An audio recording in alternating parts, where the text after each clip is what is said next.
त्या काळामध्ये भगवान बाबांनी बरं का आमच्या ते सर्व गड तयार त्यांनी केला. बाजीराव पाटील त्यांनी इथं आणून बसवलं. ही जागा त्यांनी पसंत केली. पहिल्या ज्याचं नाव धुम्मीगड, धुम्मी ऋषी ठिकाणी पाहिलं आहे.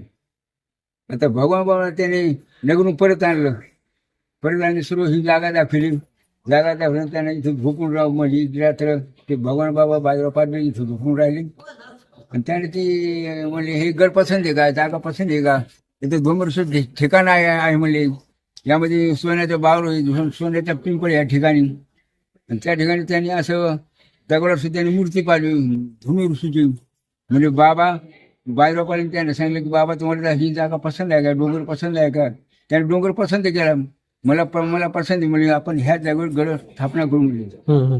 मग त्याने भगवानगड म्हणून शेवटी त्यांनी स्थापना केली. सर्व गावाच्या लोकांना आणलं, सर्व मध्ये गेलं लोकांना. बाबा हे तुमच्या डोळ्यात एकच झालेलं आहे का गडाचं? गडाचं सगळं डोळ्यात एकच? आमचं देखत झालेलं आहे ना काय, आमचं देख होत. हा तुम्हाला भगवान बाबाची आता आठवण येते का? येते जुवा 12 वर्ष बाबा इथे राहिले की भगवान बाबा. तुमचं गाव शपथ होतात का 12 वर्ष बाबांची? मी त्यांच्या संगीत कुठं होतो, पण आम्ही शाळेमध्ये तेव्हा याचं पाहिलं. आम्ही दर्शन घ्यायचो. हे आमचा तांडा तांडा हे आमचं रोज आम्ही दर्शन कीर्तन यायचो. तर एकादशीला या ठिकाणी एकादशी कीर्तन यायचो आम्ही. ओके. आता काय वाटतं तुम्हाला? आज पौर्णिमा आहे. आजचा म्हणजे फार आनंदी उत्सव आहे, आनंदाचा उत्सव आहे आजचा गुरुपौर्णिमा. बरं, बाबांजवळ आल्यावर एक ऊर्जा मिळते का? हा ऊर्जा बाबा ऊर्जा मिळते ना, हवा तुला फार ऊर्जा मिळते. वय किती आता?